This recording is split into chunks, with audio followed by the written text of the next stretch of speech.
Hello check hello. ধন্যবাদ। অতি চমৎকার যে পালা দেওয়া হয়েছিল, ওই পালা হতে গান রাখা হয়েছে। আমি যে কথা রেখেছিলাম, আমার যা জানার বাসনা ছিল, অত্যন্ত চমৎকার ভাবে উত্তর দিয়েছেন। পালার বাইরে যে একটা কথা ছিল গান সম্পর্কে, সে বিষয়ে অত্যন্ত চমৎকার ভাবে দলিল সহ প্রমাণ দিয়েছেন যে গান, সব গান হারাম নহে। ধন্যবাদ জানাই, অতি চমৎকার করে ওনার আসর শেষ করেছেন। এবং ধন্যবাদ এইখানে যারা আছেন, নীরবতার পরিবেশ দিয়ে, অত্যন্ত চমৎকার একটি পরিবেশ দিয়ে গান শুনছেন, সকলকেই ধন্যবাদ জানাই। তো এইখানে কয়েক শ্রেণীর মানুষ হয়ে গেছে, কেউ পালা শুনবে, কেউ বিচ্ছেদ শুনবে, কেউ দরবারি শুনবে, কেউ আবার বলে কথা কম। তো আসলে এখন পড়ে গেছি বেকায়দায়, কোনটা করব কিছুই বুঝতেছি না। তবে যেহেতু এটা একটা উরুস মাহফিল, এখানে দু চারটা কথা হবেই, কথা কম রাখার চেষ্টা করব। চমৎকার গানের সাথে একটি পয়েন্ট বা একটি প্রশ্ন যাই বলেন, আমি গুরুর কাছে যাব, আমার মধ্যে কোন রোগ রয়েছে, আমি কোন রোগকে মুক্তি করতে যাব, ভক্তের মধ্যে কোন রোগ থাকে, সেই রোগ মুক্তি করার জন্য একজন কামেল গুরুর প্রয়োজন। চমৎকার একটি কথা। যদি আমার মধ্যে সমস্যা না থাকতো, তাহলে তো আমি ওই সমস্যার সমাধান খুঁজতাম না। অবশ্যই আমার মধ্যে রোগ রয়েছে, যে রোগের কারণে, যে রোগের যন্ত্রণায় আমি ওই রোগকে ভালো করার জন্য একজন মানুষের কাছে যাই।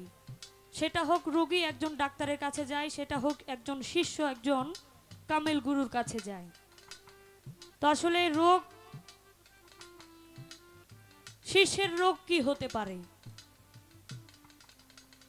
ভাবা পাগলা একটি গান লিখেছেন, তুমি ভেবেছ কি মনে এই ত্রিভুবনে তুমি যাহা করে গেলে কেউ তো জানে না, বারে বারে আর আশা হবে না। কার আর আশা হবে না? তারই একমাত্র আর আশা হবে না যে এই জীবনে তার আত্মাকে মুক্তি করতে পেরেছে। কিন্তু সবাই তো আর এই আত্মাকে মুক্তি করতে পারে না, তাই বারবার আবার আসতে হয়।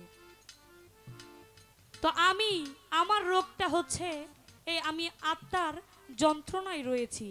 এই রোগটাকে মুক্ত করতে পারলে আমার আশা বাড়ন হবে। এই রোগের জন্য আমি আমার গুরুর কাছে যাই, এবং এই রোগকে ভালো করার জন্য কিছু দিক নির্দেশনা রয়েছে, যেগুলো আমি পালন করতে পারলে ওই রোগ হতে আমি মুক্ত হতে পারবো।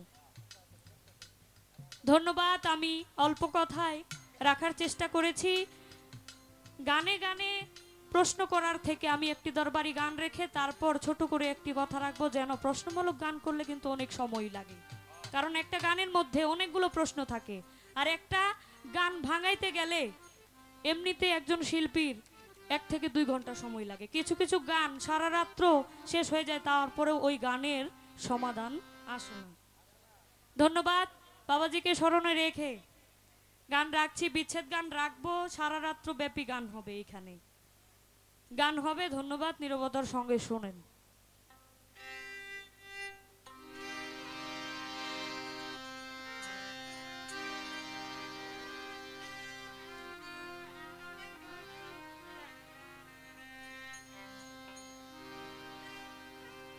তাহলে তার একটু গান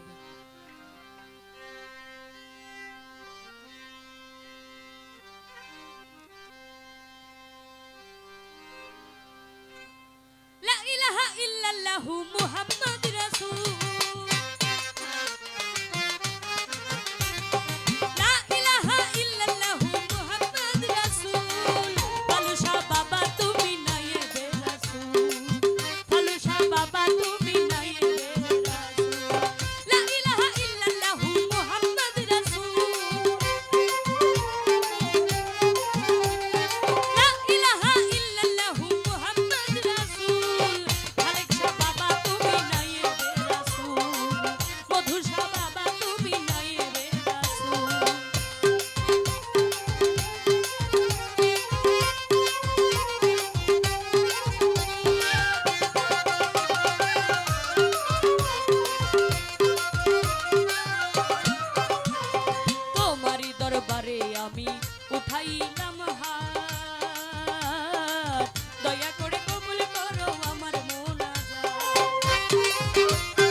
বাড়াইলাম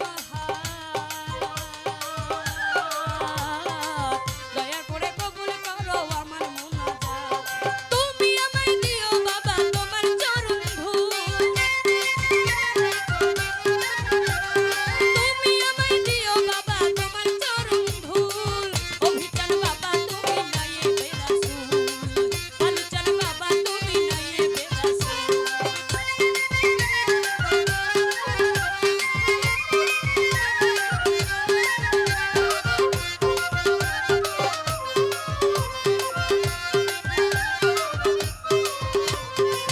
তোমারই দরবারে আমি হয়েছি হাজির তোমারই পাকচরণে নুয়াইলাম শির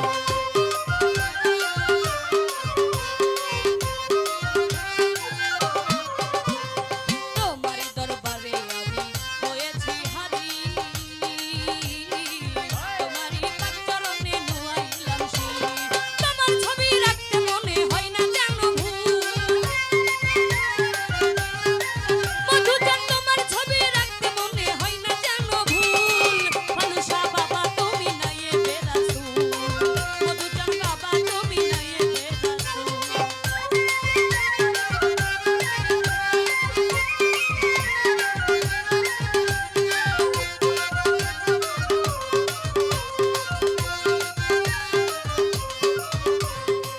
ইসলাম প্রচার করতে তুমি আইলা বইরা বর উড়াইলা তৌহিদের নিশান হইয়া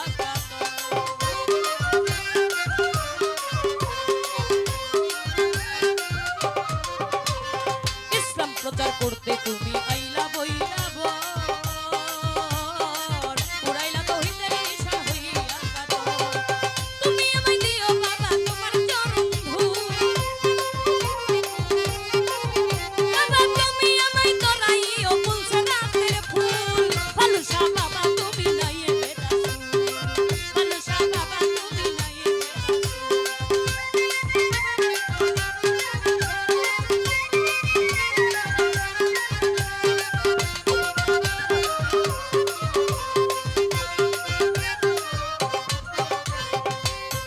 লা ইলাহা ইল্লাল্লাহু মুহাম্মদ রাসূল দয়াল বাবা মুর্শিদ তুমি আমার নায়েবে রাসূল